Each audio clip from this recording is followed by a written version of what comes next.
नमस्कार जोहार साथियों। आज के इस वीडियो में हम लोग बात करेंगे कि 5 अप्रैल को आखिर सुप्रीम कोर्ट की सुनवाई में क्या हुआ।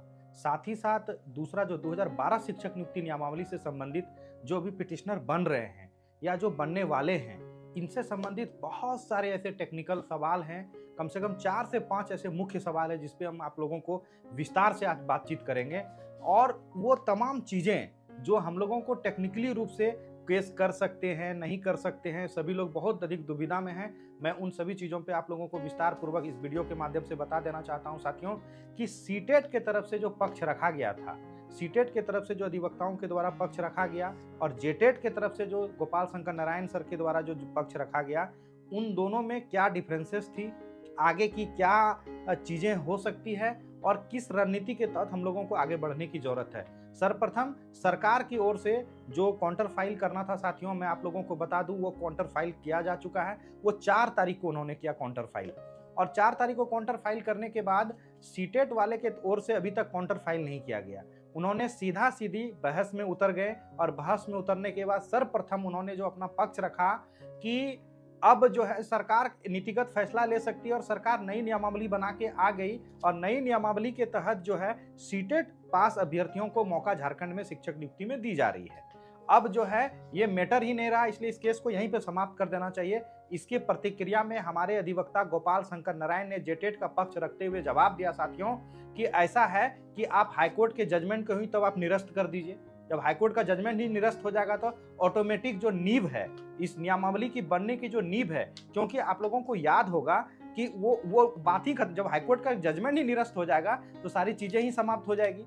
तो मतलब इस थोड़ी सी इस वीडियो में आप लोग देख सकते हैं कि जो भी हल्का फल्का मजाकिया बातचीत भी हुई इस संबंध में और आगे जो एक्ट पे बात हुई। और आप लोगों को बता दें कि सभी लोग सोच रहे हैं कि भाषा से संबंधित बात नहीं हो रही है या अचानक एक्ट पे बात हो गई, कभी भाषा पे बात होती है। ये सारी चीज रणनीति का एक हिस्सा है साथियों।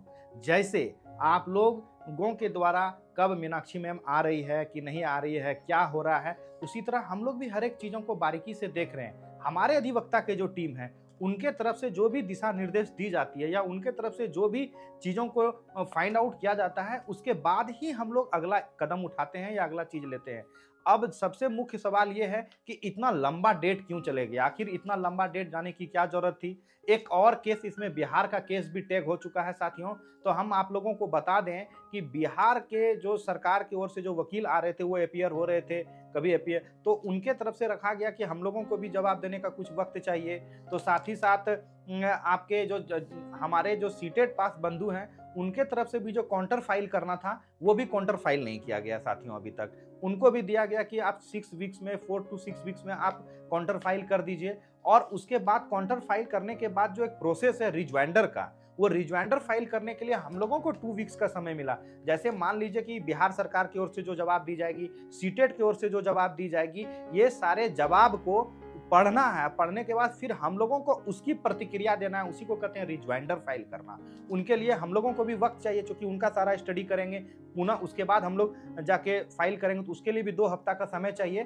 तो कुल मिला के इसीलिए डेट लंबा चले गया कि सरकार, बिहार सरकार को भी अपनी पक्ष रखनी है, अभी सीटेट पास बंधु जो हमको उनको भी पक्ष रखना है। उसके बाद काउंटर उन दोनों का फाइल हो जाएगा, दोनों का काउंटर फाइल होने के बाद हमको फिर फाइनल रिज्वाइंडर फाइल करना है। इन सारी टेक्निकल चीजों में टाइम लगता है, वक्त लगता है साथियों। ये बहुत बड़ा केस है, हो सकता है ये पूरे भारत के लिए डिसाइडिंग मैटर हो जाए ये केस। इसलिए इतनी टेक्निकली चीजों को एक बारीकी से करने की जरूरत है। जिस प्रकार से रणनीति हम लोग बनाते हैं कि कब हम लोगों को भाषा पे बात करना है, कब एक्ट पे बात करना है, आगे भी आप लोगों को कुछ नया देखने को मिलेगा। जितना भी जजमेंट आप देख रहे होंगे, बहुत सारे साथियों के द्वारा बताया जाता है कि यहाँ ये जजमेंट हुआ, असम में ये हुआ, बिहार का जजमेंट ये है, त्रिपुरा का जजमेंट ये है, तो गुवाहाटी का जजमेंट ये है, हरियाणा का जजमेंट ये सारे जजमेंट निरंतर पढ़े जा रहे हैं और पढ़ के समाप्त कर दिए गए हमारे थ्रू। मैं आप लोगों को ये बता दूं। और उसके बाद ही ना एसएलपी जो ड्राफ्टिंग होता है साथियों, आप लोगों को पता है कि कम से कम 100 एसएलपी ड्राफ्टिंग करने के बाद अगर 100 एसएलपी आप सुप्रीम कोर्ट में फाइल करते हैं, उनमें से मुश्किल से 5-7 एसएलपी एक्सेप्ट की जाती है। तो जब आप फाइनलाइज कर रहे हैं सारी चीज़ों को, तो सारे जजमेंट को और सारे चीज़ों को निरंतर क्रम तरीके से स्टडी किया गया था साथियों, उसके बाद ही फाइल की गई है। इसलिए आप लोगों को विचलित होने की ज़रूरत नहीं है, घबराने की ज़रूरत नहीं है। सारी चीज़ें हम लोगों के और हमारे अधिवक्ता के संज्ञान में है, हमारी पूरी टीम इस पे नज़र रखी हुई है। और साथ ही साथ आपको ये बता दें कि अगला डेट में जो हेयरिंग होगा, सभी लोग को कहना ये फाइनल हो हेयरिंग है कि क्या, ये सारी चीजें स्पष्ट नहीं है। न्यायालय पे हम लोगों का अटूट विश्वास है। मैं कभी या हमारी पूरी टीम कभी इस बात को आप लोगों के समक्ष नहीं करिए कि हमारी जीत 100% हो जाएगी या सीटेड वाले 100% जीत जाएंगे। हमें न्यायालय के प्रोसेस पे अटूट विश्वास है, हमें संविधान पे विश्वास है। जो भी नीतिगत फैसला लेगी न्यायालय, जो भी न्यायालय करेगा, उसके जजमेंट को हम लोग स्वीकारेंगे और उसके जजमेंट को हम लोग मानेंगे। साथियों, जहां तक बहुत सारे अभ्यर्थियों के द्वारा आरोप लगाया जाता है कि हमारे वजह से एग्जाम रुका हुआ है या हम लोगों ने एग्जाम रोक के रखा है, आप लोगों को पता है कि सहायक आचार्य के एग्जाम जनवरी में होने वाला था। किनके वजह से एग्जाम रुक गया, किनका जजमेंट आया जो एग्जाम रुक गया? आप लोगों को पता होगा कि एक बहादुर शाह का केस हुआ था, उस समय हम लोगों के एग्जाम पे स्टे लगा। केवल एक बार सहायक आचार्य की नियुक्ति में केवल एक बार स्टे लगी है मित्र। उसके बाद आज तक कोई, आप देखेंगे जब फॉर्म भी भरेंगे तो उसके नीचे में लिखा गया रहता है कि बहादुर शाह के केस से आप लोग प्रभावित हो सकता है ये नियुक्ति। तो कहां परिमल कुमार के केस या परिमल कुमार के द्वारा से लिखा गया प्रभावित हो सकती है कि नहीं हो सकती है? दूसरी बात, बहुत सारे लोग ये बोलते हैं कि इनको फर्स्ट हेयरिंग में अभी इनको स्टे नहीं मिला, स्टे नहीं मिला। अरे भैया, स्टे मिलेगा। कोई चीज वर्बली बोलना और कोई चीज फाइल करना, दोनों दो तरह की बातें हैं। स्टे फाइल अभी तक हम लोगों की तरफ से केस में नहीं किया गया है साथियों। वक्त का इंतजार कीजिए। अभी आप लोगों को बता देते हैं, वक्त का इंतजार कीजिए। जिस समय जेएसएससी एग्जामिनेशन का डेट प्रोड्यूस कर देगी, अभी तक ये पता है कि कितनी तारीख को हम लोगों की एग्जाम होने वाली, कौन अमुक डेट में हम लोगों की एग्जामिनेशन कंडक्ट करा दी जाएगी, ये सारी चीजें अभी स्पष्ट नहीं है। जैसे ही जेएसएससी के माध्यम से ये सारी चीजें स्पष्ट होगी, उसके बाद हमारे अधिवक्ता के टीम क्या निर्णय लेते हैं, इस पे स्टे फाइल होगा कि नहीं होगा, वो तो वक्त बताएगा साथियों। इसलिए आप लोग एकदम बिल्कुल घबराएं नहीं, इस पे हमारी पूरी तरह से नजर है, हमारे अधिवक्ता की नजर है। सारी चीजें क्रम तरीके से देखी जा रही है। आप लोगों को दूसरी जो हम लोग मुख्य बात करने वाले थे साथियों, आज जो सब बहुत अधिक लोगों का 2012 नियुक्ति नियमावली से संबंधित सवाल हैं, सबसे टेक्निकल रूप से हम आप लोगों को बता दें साथियों कि 2012 नियुक्ति नियमावली से संबंधित जो सब लोग अधिक परेशान हैं कि 2012 नियुक्ति नियमावली के तहत जो लोग हाई कोर्ट में पिटिशनर या पार्टी नहीं बने थे, क्या वे लोग सीधे सुप्रीम कोर्ट में पिटिशनर या पार्टी बन सकते हैं या नहीं बन सकते हैं? तो साथियों, इस सवाल का उत्तर है बिल्कुल आप बन सकते हैं। इसको आप इस तरह टेक्निकली इसको इस तरह आप समझिए कि आप परिमल कुमार के केस में क्या हुआ। परिमल कुमार का जो हाईकोर्ट में केस चल रहा था, उस केस में तो छोड़ दीजिए उस बात को, आप सीटेट के मैटर में परिमल कुमार पार्टी बना हुआ है। सीटेट के मैटर में तो हम कहीं पार्टी नहीं थे हाईकोर्ट में, और केवल सीटेट पास अभ्यर्थी थे और सरकार की ओर से पार्टी था, हम तो कहीं पार्टी थे नहीं। लेकिन उसके बावजूद भी कैसे हम सुप्रीम कोर्ट में पार्टी बन गए, इस बात पे भी तो बहस हो चुकी है। तो हम आप लोगों को बता देते हैं, सीधी सीधी बात है, अनुच्छेद के तहत आपके मोबाइल स्क्रीन पे एक आप लोगों को भी हम पोस्टर दिखा रहे हैं, देखिए इसको गूगल के माध्यम से आप लोग भी इसको देख सकते हैं। इसमें साफ साफ लिखा हुआ है कि सेक्शन 99 से 100 तक में क्या क्या इन सारी चीजें हो सकती है, आप उसको भी देख लीजिए। दूसरी बात, आप भारतीय संविधान को अगर आप स्टडी करेंगे तो अनुच्छेद 136 के तहत भी आप देख सकते हैं कि इसमें क्या होता है।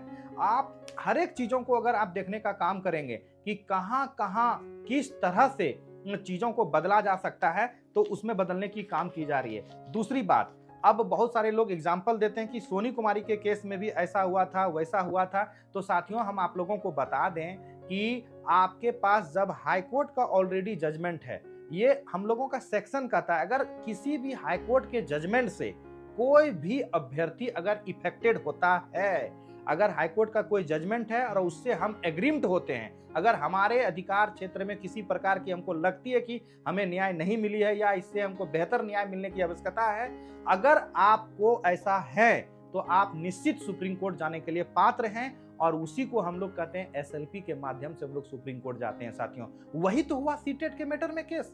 आखिर सीटेट में तो हम लोग पार्टी थे ही नहीं हाई कोर्ट में, और कैसे हम लोग फिर सुप्रीम कोर्ट में पार्टी बन गए। ये सबसे बड़ा एग्जाम्पल है आप लोगों के सामने इस बात को समझने के लिए कि जो हाई कोर्ट में पार्टी नहीं थे वो सुप्रीम कोर्ट में डायरेक्ट पार्टी बन सकते हैं कि नहीं बन सकते हैं। इस बात को आप इसी तरह से समझ लीजिए, पहली बात। दूसरी बात यह है साथियों कि जो सबसे अधिक सवाल आता है अभ्यर्थियों के द्वारा, एक दूसरा सवाल है कि संजय पात्र मुंडा का जो केस है 4425/2023 के में कुछ ऐसे अभ्यर्थी हैं जिसके द्वारा रिव्यू फाइल किया गया है, और उसके बाद बहुत सारे ऐसे अभ्यर्थी हैं जिन्होंने रिव्यू फाइल किया ही नहीं है, और वो लोग क्या पिटिशनर बन सकते हैं कि नहीं बन सकते हैं, और रिव्यू का क्या हुआ। साथियों हम आप लोगों को बता दें, टेक्निकली ये जो बातें हैं, रिव्यू लगभग संजय पात्र मुंडा के केस में लगभग 40-50 लोग या 50 लोग समथिंग रिव्यू फाइल किए होंगे। तो रिव्यू क्या होता है साथियों, बिल्कुल रिव्यू का आपको सुप्रीम कोर्ट का कई जजमेंट हम आपको अभी दिखाने का काम करेंगे कि रिव्यू का तात्पर्य क्या। अगर टेक्निकल कुछ एरर हुआ है आपका किसी का नाम में, अगर मान लीजिए परिमल के जगह लिखा गया अभिषेक लिखा गया, अभिषेक के जगह सुमन लिखा गया, कुछ भी ऐसा अगर नाम लिखा जाता है टेक्निकली रूप से गलत हो जाता है तो उसमें रिव्यू फाइल होता है। एक लिमिटेड मतलब पावर होता है हाईकोर्ट में कि रिव्यू फाइल में हम लिमिटेड जजमेंट दे सकते हैं। ऐसा नहीं होता है कि ऑलरेडी किसी केस के मैटर में 2012 नियुक्ति नियमावली से संबंधित दो केस, एक संजय पात्र मुंडा का केस और एक सब्बा करकेटा का केस, आपको पता है कि एक अलग ग्रुप समूह के द्वारा केस किया गया था। उसके बावजूद भी ये दोनों केस डिसाइड हो चुका है हाईकोर्ट में, और परिमल कुमार का केस भी डिसाइड हो चुका है अब हाईकोर्ट में। जब परिमल कुमार का केस डिसाइड हो चुका है, संजय पात्र मुंडा का डिसाइड हो चुका है, सब्बा करकेटा का डिसाइड हो चुका है, मिर्जा कश्यप का डिसाइड हो चुका है, सुधा किंकर का डिसाइड हो चुका है, ये तमाम केस डिसाइड हो चुके हैं हाईकोर्ट में। तो क्या एक नया जजमेंट, एक नया जो केस की अभी सुनवाई चल रही है वर्तमान में, या जो चलने वाली है, जो 2019 में की गई है, कोई केस 2022 में की गई है, 23 में की गई, आज तक उसकी सुनवाई हो रही है कि नहीं हो रही है, या निरंतर सुनवाई चल रही है, इन सारे केसेस में एक लिमिटेड रिस्ट्रिक्शन होता है, एक लिमिटेड जजमेंट दिया जा सकता है। ऑलरेडी 4-5 केस डिसाइड हो चुका है इस संबंध में, इसलिए और अगर कुछ नया जजमेंट आ जाता है तब हाई कोर्ट में ही दो अलग अलग जजमेंट कॉन्ट्राडिक्ट होंगे और एक संवैधानिक बेंच का फिर गठन किया जाएगा। साथियों आप लोगों को हम बता दें, बिल्कुल स्पष्ट है ये कि जो लोग भी ये समझ रहे हैं कि संजय पात्र मुंडा का केस, उसके जो केस के मुख्य याचिका करता है खुद संजय पात्र मुंडा के जवानी आप लोगों को सुनाते हैं कि संजय पात्र मुंडा जी कैसे हम लोगों के साथ सम्मिलित हो रहे हैं। आप इस वीडियो के माध्यम से देखिए कि संजय पात्र मुंडा खुद बोल रहे हैं कि वो जो लोग रिव्यू में नहीं गए हैं, मान लीजिए संजय पात्र मुंडा के केस में 125 लोग थे और मुश्किल से 50+ लोग रिव्यू में गए, और रेस्ट जितने लोग बच गए ये सभी लोग सुप्रीम कोर्ट जाने के लिए पात्र हैं। और खुद जो इसके मुख्य याचिका करता है संजय पात्र मुंडा, वो खुद हम लोग और हमारी पूरी टीम के साथ जुड़े हुए। मैं संजय पात्र मुंडा केस नंबर 4425 का मुख्य याचिका करता हूँ। मैं रिव्यू में नहीं गया हूँ और बहुत सारे साथी जो है जो रिव्यू में नहीं गए हैं, हम लोग सभी स्वतंत्र हैं। हम लोग परिमल सर की अगुवाई में सुप्रीम कोर्ट जा रहे हैं। मैं इसके लिए परिमल सर को तहे दिल से धन्यवाद, आभार प्रकट करता हूँ। धन्यवाद। आप परिमल कुमार के केस में भी हम लोगों को सरकार का जवाब आ चुका है, और ये सारे ऐसे टेक्निकल इशू हैं जिस पे हम लोग जाने के लिए पात्र हैं। तीसरा जो सबसे अधिक सवाल आता है कुछ अभ्यर्थियों के द्वारा कि 13 में भी पास हैं सर, हम लोग 16 में भी पास हैं, उन लोग का कैसे क्या। कुछ ऐसे अभ्यर्थी हैं जिनका 13 में अभी काउंसलिंग चलने वाला है, शायद कुछ आचार संहिता के वजह से आप लोगों की काउंसलिंग प्रक्रिया बाधित हो गई, आप लोगों को कुछ और वक्त मिल गया है। जो काउंसलिंग होने वाली थी 25 अप्रैल को, वो काउंसलिंग अभी नहीं हो पाएगी आचार संहिता के वजह से। लेकिन हम आप लोगों को यह बता दें साथियों, जो 13 में और 2016 में दोनों में पास किए हुए हैं, तो 2016 में जो टेट पास किए हैं अभ्यर्थी, वो सभी लोग जो किसी भी केस में सम्मिलित नहीं है, वो सभी लोग सुप्रीम कोर्ट जाने के लिए पात्र हैं। उसमें किसी प्रकार की कोई विरोधाभास नहीं है। अगर 2016 टेट क्वालिफाइड किए हैं तो आप लोग बिल्कुल और बिल्कुल पात्र हैं सुप्रीम कोर्ट जाने के लिए। आप लोगों को कोई किसी प्रकार की कोई विरोधाभास नहीं है, कोई रिस्ट्रिक्शन नहीं है। साथियों बहुत सारे ऐसे जो पारा शिक्षक हमारे, जो पारा टीचर हैं, हमारे बड़े भाई हैं, हमारे आदर्श समान हैं, 2016 में जो टेट पास पारा टीचर हैं, वो लोग पूछ रहे हैं क्या हमको अपने साथ जुटना चाहिए कि नहीं जुटना चाहिए या क्या करना चाहिए। आप सामान्य 2016 टेट पास अभ्यर्थी के रूप में आप केस में सम्मिलित हों। अगर 2012 शिक्षक नियुक्ति नियमावली अगर राज्य में लागू होगी और राज्य से नियुक्तियां होगी, अगर एडवर्टाइजमेंट आता है तो ये तय है कि उसमें 50% आरक्षण पारा शिक्षकों का है और 50% आरक्षण हम लोगों का है। तो इसीलिए इसमें कोई विरोधाभास नहीं है। आप लोग चाहें तो अलग समूह बना के भी केस फाइल कर सकते हैं, और अगर आप लोगों को लगे कि हम लोगों के साथ जुड़ने की जरूरत है तो जो हमारी पूरी टीम है, जो हमारी पूरी टीम पूरे राज्य में काम कर रही है, 2400 जिला में काम कर रही है, उस टीम से आप सीधे संपर्क करें और हम लोगों से 2016 टेट पास अभ्यर्थी के रूप में सीधे हम लोगों से जुड़ सकते हैं साथियों। और भी बहुत सारे ऐसा चीज है कोर्ट ऑफ कंटेम्प्ट का, जो हमारा कोर्ट ऑफ कंटेम्प्ट है साथियों, हम लोग बता दें उसमें सरकार को तारांकिक जवाब पेश करना था। सरकार ने, हम आप लोगों को बताए थे पहले भी कि आप देखिए ये आप सरकार की ओर से स्पीड पोस्ट चिट्ठी की गई है साथियों। देखिए स्पीड पोस्ट का बारकोड भी आपको दिख रहा होगा। हमको सरकार पहले ही जवाब दे दी। आप लोगों को कंटेम्प्ट का मतलब क्या होता है? कंटेम्प्ट का तात्पर्य यह है कि जब कोई कोर्ट का आदेश दिया जाए और उसको नहीं माना जाता है, तब हम लोग आते हैं फिर न्यायालय के शरण में कि आपने जो 6 हफ्ता में जजमेंट दिया था या 6 हफ्ता में जो आपने ऑर्डर पास करने के लिए कहा था वो उसको सरकार नहीं मान रही है, तो उसके लिए हम लोग कोर्ट ऑफ कंटेम्प्ट किए। और कंटेम्प्ट करने के बाद सरकार ने हमको बाकायदा लेटर इशू करके बुलाया, बातचीत की, उसके बाद सरकार तारांकिक जवाब भी पेश की और उसका जवाब बाकायदा हमको कोर्ट में भी दे दिया और हमारे घर पे भी स्पीड पोस्ट के माध्यम से चला गया साथियों। अब हम लोग पूरी तरह से सुप्रीम कोर्ट जाने के लिए पात्र हैं, इसमें किसी प्रकार की कोई विरोधाभास नहीं है। और अंतिम ऐसा एक और सवाल है जो बहुत अधिक साथियों के द्वारा पूछा जाता है, वैसे अभ्यर्थी जो किसी अन्य केस में जुड़े हुए हैं वो हमारे साथ कैसे केस में जुड़ सकते हैं? मान लीजिए बहुत सारे अभी अभ्यर्थी हैं, जो आप जान रहे होंगे कि अभी हाई स्कूल वाला जो टीजीटी वाला जो मैटर है बहुत अधिक चल रहा है। तो बहुत सारे ऐसे हाई स्कूल के जो टीजीटी वाला मैटर है, जो सोनी कुमारी के केस में जो लोअर मार्क्स में हो गया था, हायर मार्क्स वाले जो अभ्यर्थी बच गए हैं वो लोग अभी हाई कोर्ट में पिटिशनर बन रहे हैं। हमारे संज्ञान में है और हम लोग ये सारी चीजें जान रहे हैं, समझ रहे हैं बहुत अच्छे तरीके से, क्योंकि बहुत सारे लोग उसमें तो टेट पास हैं, बहुत सारे लोग उसमें हाई स्कूल के भी शिक्षक बनने होंगे। तो उन लोगों को क्या लग रहा है, अगर आप 2012 शिक्षक नियुक्ति नियमावली के तहत अगर आप किसी भी केस में सम्मिलित हैं, तब आप, जब तक आपके केस का सुनवाई नहीं हो जाती है तब तक आप हमारे साथ नहीं जुड़ सकते हैं। लेकिन अगर 12 नियमावली के अलावा आप हाईकोर्ट के किसी भी केस में सम्मिलित हैं, मान लीजिए टीजीटी का केस हो, 2013 वाला केस हो, चाहे काउंसलिंग वाली केस हो, XYZ और भी कोई केस हो, अभी आप लोगों को पीजीटी का भी केस चल रहा है, टीजीटी का केस चल रहा है, आप लोगों को पता है कि जंबलिंग वाला केस भी एक चल रहा है, तरह तरह के जितनी भी सारे केसेस हैं, उस सारे केस में जो लोग सम्मिलित हैं उसके बावजूद भी अगर टेट पास हैं 2016 तो भी डायरेक्ट आप हम लोगों से जुड़ सकते हैं, हमारी पूरी टीम से जुड़ सकते हैं और आप सीधे सुप्रीम कोर्ट जाने के लिए पात्र हैं। इसमें किसी प्रकार की कोई विरोधाभास नहीं है, किसी के बहकावे में नहीं आना है, भड़का किसी के जो आप लोगों को बरगलाने का जो काम कर रहा है वो सब चीज में आप लोगों को नहीं आना है साथियों। मैं आप लोगों को पूरे विश्वास के साथ ये बता सकता हूं साथियों, जो भी चीजें राज्य में चल रही है या जो भी लोग ये आरोप और प्रत्यारोप की जो बातें कर रहे हैं, मैं इस आरोप और प्रत्यारोप में बिल्कुल विश्वास नहीं रखता हूं साथियों। मैं और हमारी पूरी टीम, हम और हमारी पूरी टीम ईमानदारी पूर्वक काम कर रही है। और आपको बता दें कि जिस तरह लोकतंत्र में आप जिस देश में रहते हैं, जिस राज्य में रहते हैं साथियों, यहाँ लोकतंत्र है, उसी प्रकार से हमारे द्वारा जो कमेटी रिलीज की जाती है, जो हमारे द्वारा 2400 जिला में जो हमारी कमेटी है, जो पिछले 4-5-6 वर्षों से लगातार कार्यरत है, उस पूरे कमेटी में निरंतर मीटिंग होती है और मीटिंग होने के बाद किसी भी प्रस्ताव को रखा जाता है और प्रस्ताव रखने के बाद सभी प्रस्ताव पे वोटिंग होती है और वोटिंग सिस्टम होने के बाद उसके बाद ही किसी चीज पे मुहर रखती है। परिमल कुमार अकेले कोई डिसीजन नहीं लेता है मित्र, पूरी टीम मिलकर सब चीज को निर्धारित करती है और उसके बाद अधिवक्ता से राय लिया जाता है कि अधिवक्ता इस संबंध में क्या बोलते हैं, कैसे बोलते हैं, उसके बाद हम लोग कोई भी अगला स्टेप लेते हैं।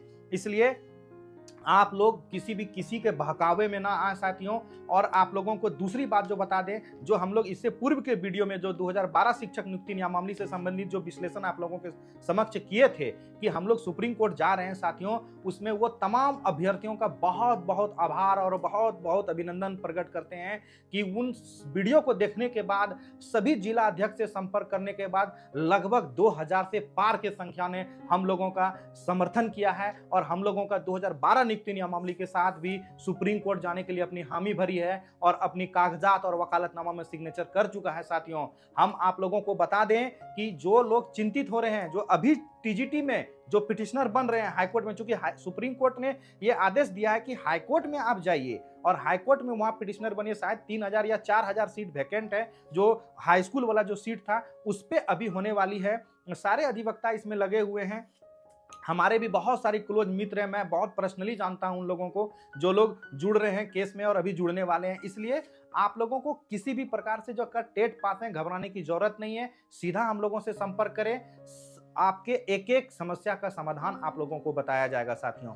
और अंतिम में हम अपनी बातों को यहीं पे खत्म करेंगे साथियों, क्योंकि वक्त कम है और कार्य बहुत अधिक करने की जरूरत है। आप लोगों को बता दें, जो भी लोगों को 2012 शिक्षक नियुक्ति नियमावली के तहत अगर आप पिटिशनर बनना चाहते हैं, आपके पास केवल और केवल रविवार तक का समय है। केवल 14 अप्रैल तक आपके पास वक्त है।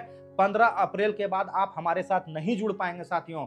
फिर से सुन लें, आप लोग केवल और केवल रविवार तक 14 अप्रैल तक आपके पास वक्त है। हमारे द्वारा जो जिला की सूची जारी की जा रही है आप लोगों के समक्ष, एक एक करके आप देखें। रांची है, रांची में भी कई खंडों में बटे हुए हैं। कुछ लोग जाके आप मुराबादी में अगर आपका काम नहीं हो पाता तो आप कोकर जाइए, कोकर में काम नहीं हो पाता है तो आप हिनू जाइए, हिनू में काम नहीं हो पाता है तो आपका लालपुर आइए। हर एक सेंटर में लोग लगे हुए हैं। आपको अगर रामगढ़ जाना है, धनबाद जाना है, हजारीबाग जाना है, गोड्डा जाना है, साहेबगंज जाना है, दुमका जाना है, 2400 जिला में हमारी कमेटी है और ये कमेटी आपके मोबाइल स्क्रीन पे आप लोग लगातार देखने का काम कर रहे हैं। आप इनसे संपर्क करें। ये बिल्कुल विश्वसनीय कमेटी है, हमारी ओर से दी जा रही है। इसी वीडियो के माध्यम से या हमारे व्हाट्सएप ग्रुप के माध्यम से जो आपको कमेटी दी जा रही है उसी कमेटी से जुड़े साथियों। अगर आप इसके अलावा किसी को भी अपना डॉक्यूमेंट, कागजात और सहयोग राशि जमा करते हैं तो उसके जिम्मेदार हम और हमारी पूरी टीम नहीं होगी। साफ साफ आप लोग सुन लें साथियों।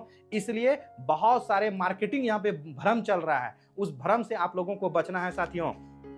दूसरी बात आप लोगों को यह भी बता दें कि हम लोग बहुत जल्द 2012 शिक्षक नियुक्ति नियमावली के तहत हम लोग सुप्रीम कोर्ट में केस फाइल कर देंगे। संभवतः अप्रैल में यह सारी प्रोसेस खत्म कर दी जाएगी। इसलिए आप लोगों के पास केवल 4 दिन का समय है। अब आप लोगों के पास समय नहीं है साथियों।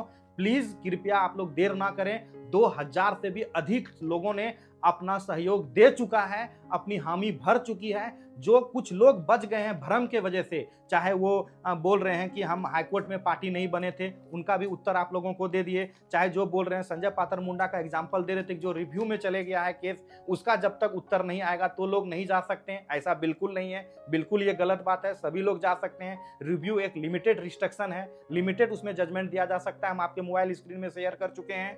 तीसरी बात, जो तो दोनों में टेट पास थे उन लोगों को क्या करनी है उनको भी बता दिए। 16 टेट पास हैं तो आप बिल्कुल स्वतंत्र है जाने के लिए। जो पारा टीचर 2016 टेट पास हैं उनको क्या करना चाहिए, बिल्कुल वो 16 पास के अभ्यर्थी के रूप में हमसे जुड़े या अपना एक अलग ग्रुप बना के भी आप लोग जा सकते हैं। हम आप लोगों को बता दिए कंटेम्प्ट का क्या हुआ। कंटेम्प्ट का सरकार जवाब दे चुकी है हम लोगों को। जवाब देने के बाद जो कंटेम्प्ट हम लोगों को वापस लेना है वो भी कुछ दिनों में प्रोसेस समाप्त कर दी जाएगी। वैसे अभ्यर्थी जो किसी और केस में जुटे हैं वो हम लोगों के साथ कैसे जुड़ सकते हैं, इन सारे मसलों पे हमसे बातचीत आप लोगों के साथ किए साथियों। आपका अगर और उसके बावजूद भी कोई अगर सवाल रह जाता है और अगर उसके बावजूद भी आपको लगता है कि कुछ सवाल आपके रिलेवेंट हैं तो हमारे कमेटी को आप जरूर बताएं। अगर कमेटी के थ्रू अगर बात हो हमसे करना चाहते हैं तो हमारे कमेटी के थ्रू हमसे आप बात कर सकते हैं या कमेंट सेक्शन में अपनी बातें सारे कर सकते हैं। अगर उसके बाद भी नेक्स्ट वीडियो में या किसी लाइव सेशन में आके आपके तमाम सवालों का जवाब दिया जाएगा साथियों। हम जो भी बात आपसे कर रहे हैं बिल्कुल तथ्य के आधार पे कर रहे हैं, बिल्कुल सकारात्मक बातें कर रहे हैं। मैं नकारात्मक व्यक्ति नहीं हूं और ना ही मुझे नकारात्मक बातें करनी आती है साथियों।